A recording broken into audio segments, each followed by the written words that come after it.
The line of acceptable neighborly conduct isn't just crossed sometimes. It's dynamited. For weeks the tension had been building, a low, poisonous hum of petty HOA entitlement. But nothing could have prepared me for the sight of her massive SUV filling the exact space reserved for my own sanity. My garage. She hadn't asked. She simply parked and vanished. In that moment, the years of passive aggression and absurd demands boiled over. I didn't call the tow company. I didn't send an email. I just stood there, staring at the bright red button for the garage door, knowing the only way to teach a lesson this big was to disappear completely. When she finally returned, demanding answers, all she'd find was a padlocked steel door and 2 weeks of absolute terrifying silence. My house wasn't just wood and drywall. It was my fortress of solitude. I'd worked for 15 years, saving every penny for a place with a 2-car garage, a space that was mine alone, filled with old projects, tools, and the quiet comfort of being home. This neighborhood was supposed to be the final reward. It was pristine, the kind of place with perfectly manicured lawns, identical mailboxes, and a sense of order that bordered on obsessive. That order was enforced, of course, by the Homeowners Association, and our HOA had a leader. Her name was Sharon, but Karen felt more appropriate. Sharon was the HOA president, a title she wore like a military general. She lived 3 doors down and seemed to make community oversight her full-time, unpaid job. She was the reason you'd get a violation notice if your trash bin was still on the curb at 6:01 p.m. She was the one who measured the height of neighbors' hedges with a tape measure. We weren't friends, not even close, but we had an understanding. I followed the endless, absurd rules, and she mostly left me alone. But in the last few months, her focus had sharpened. My crime was simple. I had extra space. My 2-car garage only housed 1 modest sedan, leaving the other bay completely empty. To a power-hungry busybody like Sharon, an empty space was a personal insult. It was a resource, unmanaged. She had begun making comments in passing, her voice dripping with false sweetness, about how lucky I was to have all that room. She loudly complained to other neighbors always, within my earshot, about how her own driveway was so dreadfully full and how she was expecting so much family for the holidays. I politely ignored the hints, treating them as harmless, petty noise. I just wanted to be left alone. I was preparing for a long-overdue vacation, a 2-week trip I'd been planning for over a year. My bags were packed, my house sitter was arranged, and my mind was already on a beach. I locked my front door, hit the garage remote, and watched the steel door roll down, sealing my fortress. I had no idea that when I returned, that fortress would be the one thing I'd use to end this war for good. The casual hints about my empty garage bay escalated with an unnerving swiftness, transforming from veiled suggestions into outright demands. It began subtly, with Sharon stopping by under the pretense of community outreach, her eyes always drifting towards the closed garage door. She'd lament her ever-growing collection of rarely used patio furniture, her daughter's old exercise bike, and the burgeoning holiday decorations that seemed to perpetually overflow her own garage and driveway. She desperately needed extra storage, she'd explain, just for a little while. I remained polite but firm, explaining that my garage, though sometimes empty, was my personal space, not a communal storage unit. Her subtle nudges soon hardened into pointed remarks at community gatherings. She began floating the idea of a community storage initiative at HOA meetings, always looking directly at me as she spoke. It was never explicitly about my garage, but the implication was clear. She argued about maximizing underutilized spaces within the neighborhood, framing it as a benefit to everyone, a way to declutter driveways and improve curb appeal. I watched, aghast, as some neighbors, either too timid to argue or genuinely swayed by her relentless charm offensive, murmured their agreement. The lines of my property and HOA property began to blur in the minds of many, all thanks to Sharon's relentless campaigning.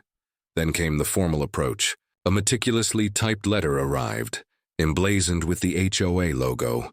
It wasn't a fine, not yet, but a friendly reminder about maintaining a harmonious aesthetic within the community, specifically referencing the need to keep all vehicles and storage items within enclosed private spaces, whenever possible.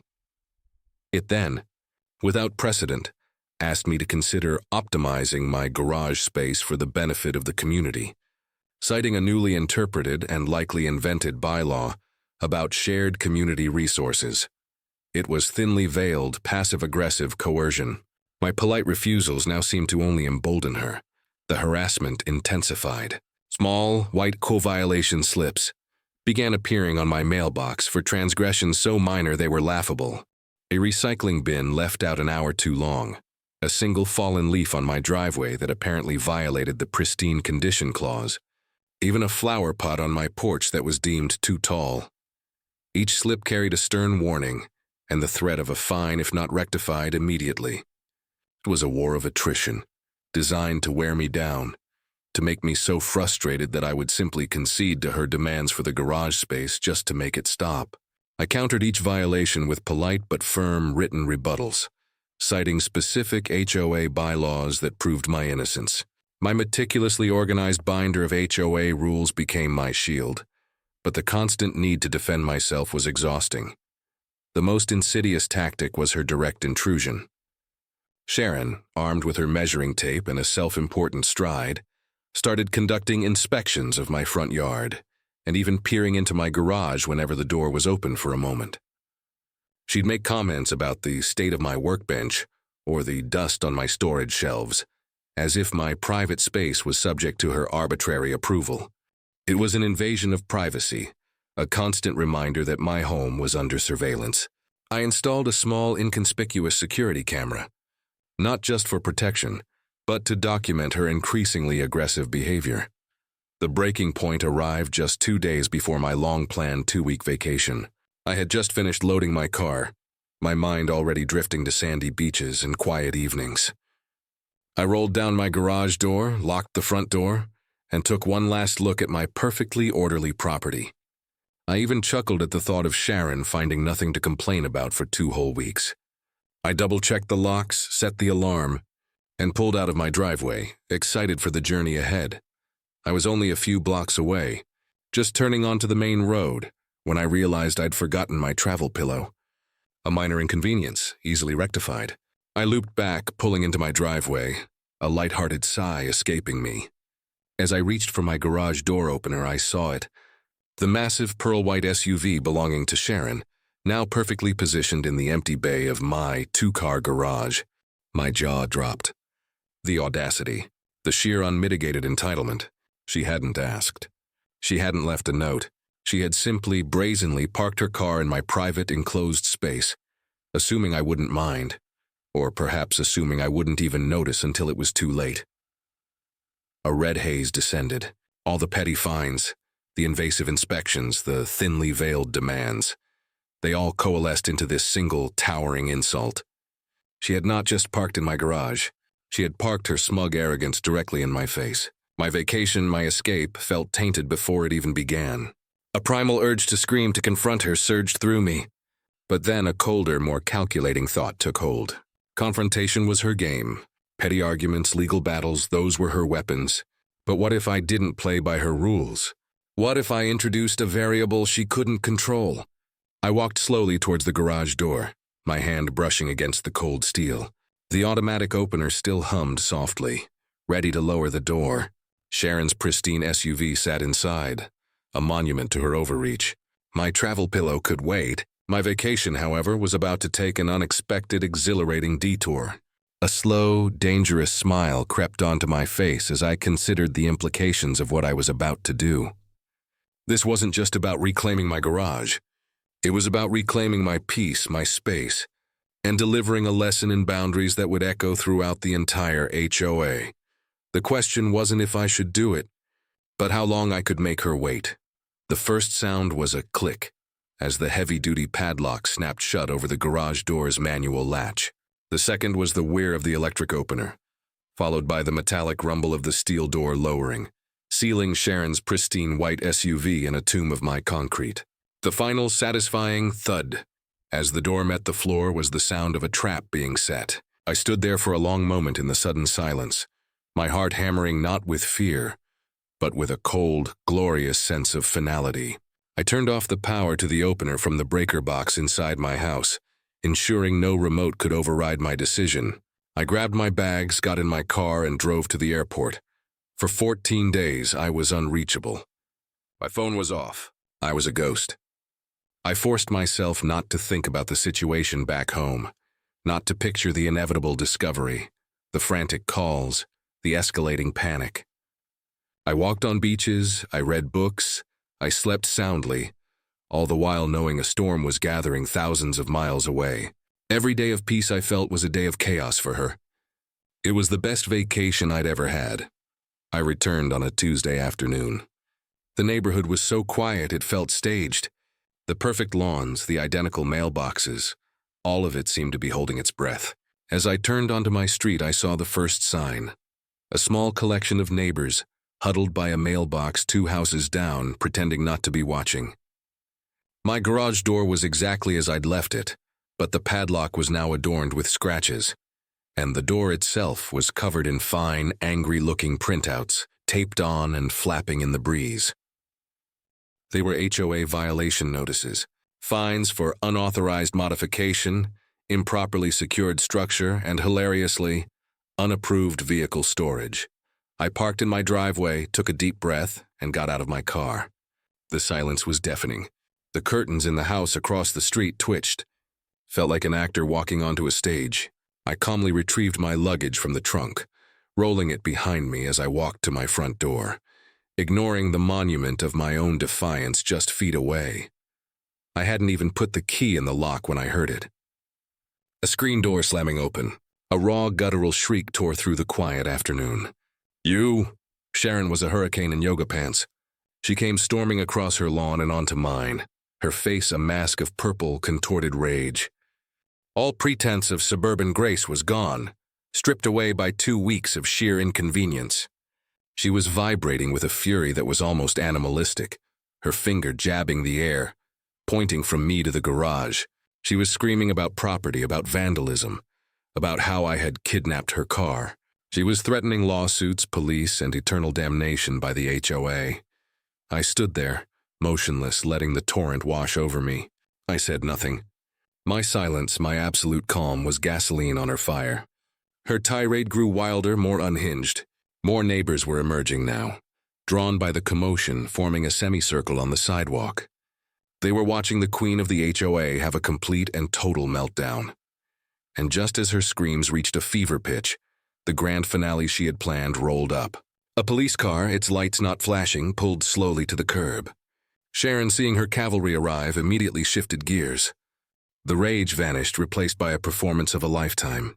Tears streamed down her face as she rushed to the officer, a portly man who looked like he'd rather be anywhere else.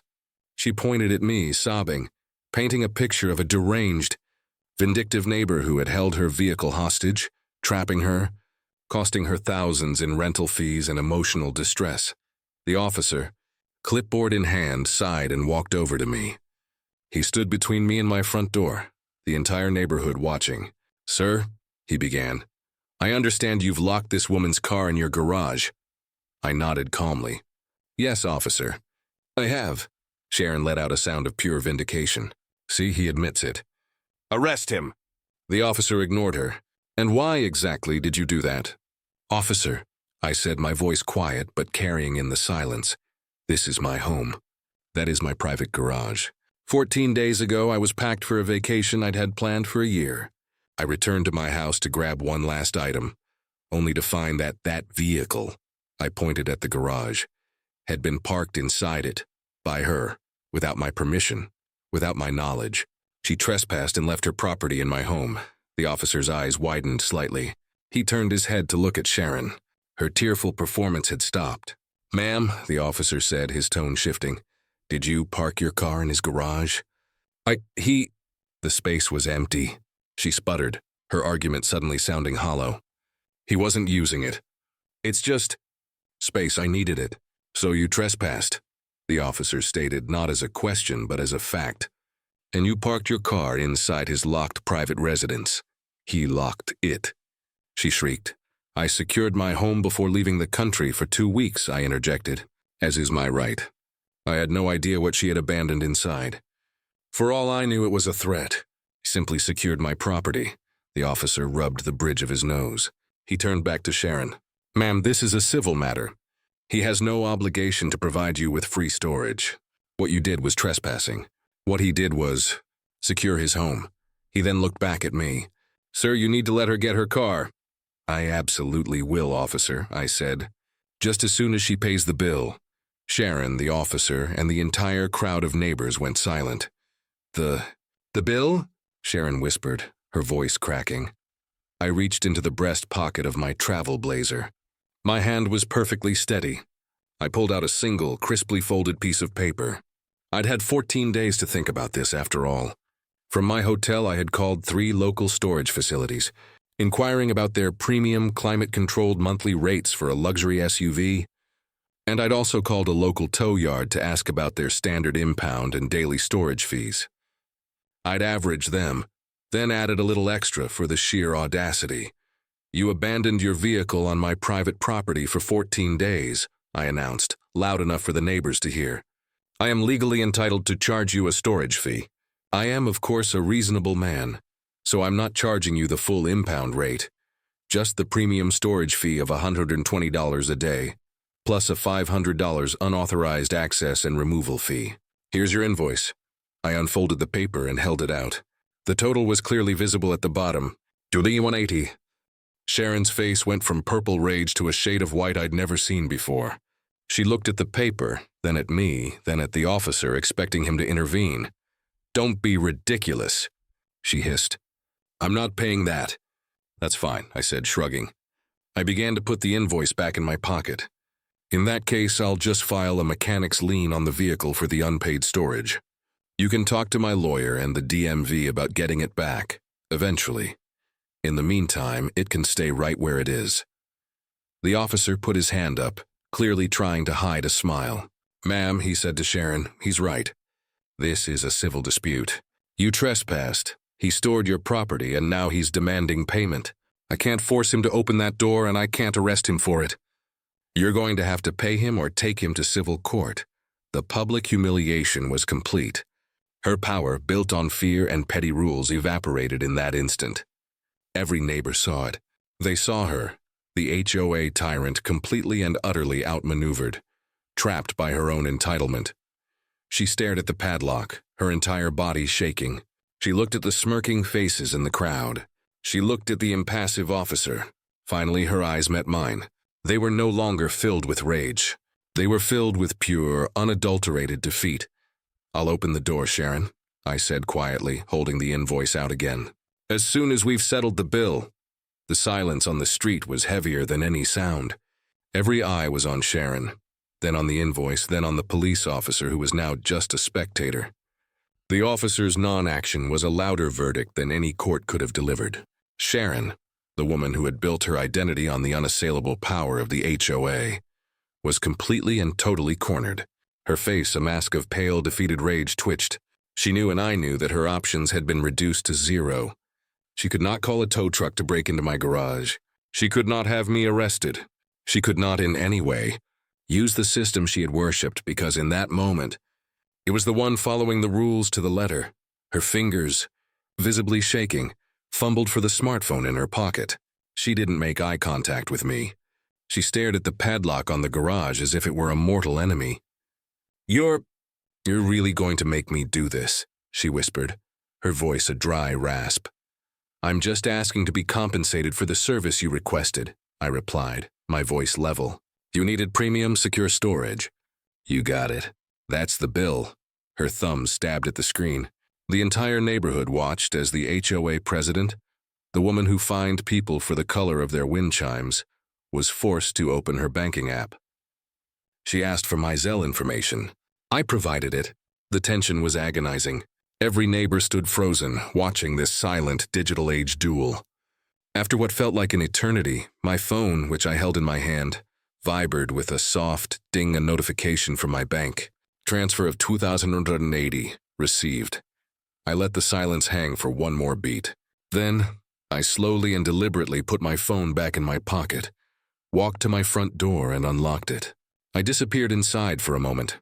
leaving the entire audience, including the officer, on the front lawn. I emerged a moment later with a small brass key. I walked to the garage, inserted the key into the heavy-duty padlock, and twisted. The click of the lock opening was the loudest sound on the street. I unhooked it, coiled the chain, and then, with a press of the button on the wall, the garage door began its slow, rumbling ascent. The steel door rolled up, revealing the white SUV, perfectly preserved, a layer of fine dust now covering its hood. It was a time capsule of her arrogance. Sharon, her face burning with a humiliation I wouldn't wish on almost anyone, stomped to the driver's side, yanked the door open, and threw herself into the seat. The keys jammed into the ignition. She twisted. Click, click, click, click, click. Nothing. The battery was, of course, completely and totally dead. A car left for 14 days in a sealed garage with all its modern electronics had no chance. The sound was the perfect, final, pathetic note to her symphony of entitlement. The officer, God bless him, actually let out a small, sharp chuckle before coughing to cover it. He tipped his hat to me. "Looks like you're all settled here, sir." "Ma'am," he said to Sharon, who was now hammering her steering wheel with her fists. "You'll probably want to call 8AA. Have a good day." He got in his car and drove away, leaving her stranded in my driveway, her prison now just a dead piece of metal. I didn't say a word. I didn't offer a jump. I didn't offer a suggestion. I simply turned around, walked back into my house, and closed the door. My fortress was my own again. The fallout was immediate and seismic. The story of the garage invoice spread through the neighborhood like wildfire, mutating with every telling until it was the stuff of legend. By the next day, I was the man who had legally held an HOA president's car for ransom. The awe was palpable, but more importantly, the fear was broken. Sharon's power had been derived from the unspoken belief that she was untouchable, that her interpretation of the rules was the rules. I had proven that she was just a neighbor, and a flawed, petty one at that. An emergency HOA meeting was called by several other board members who had long been bullied into silence by Sharon. I didn't attend. I simply heard the triumphant results secondhand. In a unanimous vote, with Sharon, of course, abstaining by not attending, she was stripped of her title as president. The board, empowered by the shift in the neighborhood, cited conduct unbecoming of a board member and misuse of association power for personal disputes. The humiliation of this, combined with the public meltdown, was the final straw. 2 weeks after the meeting, a for sale sign was staked into her perfect lawn. She was gone within 2 months. She and her white SUV vanished from our lives, not with a bang, but with the quiet hum of a moving van. The neighborhood changed after that. The new HOA president is a mild-mannered accountant named Tom, who seems to believe his primary job is to collect dues and make sure the pool is clean. The petty violation notices stopped. The endless emails about aesthetic harmony ceased. People started painting their mailboxes, planting non-approved flowers, and, God forbid, even leaving their trash bins out until 7 p.m. The neighborhood it turned in didn't descend into chaos. It just relaxed. It became a community. As for me, my life returned to its beautiful, boring peace. The 2080 was a lovely bonus. I used it to give my garage the upgrade it deserved.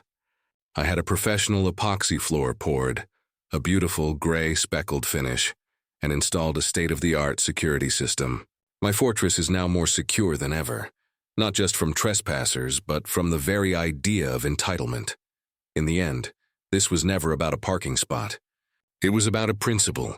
A home is a sanctuary, the one place on earth that is supposed to be yours. It's not a community resource. It's not a shared space. It's the physical manifestation of your boundaries. And the moment someone decides to cross those boundaries, not by accident, but with a sense of entitled purpose, you have every right to defend them. You don't have to be loud, you don't have to be angry, but you do have to be firm. You have to be the steel door, the padlock, and the invoice. It makes you wonder how many HOAs are run by people who have confused community with control. And it leaves me with one final question for all of you. When is too far just far enough? Let me know in the comments what you would have done.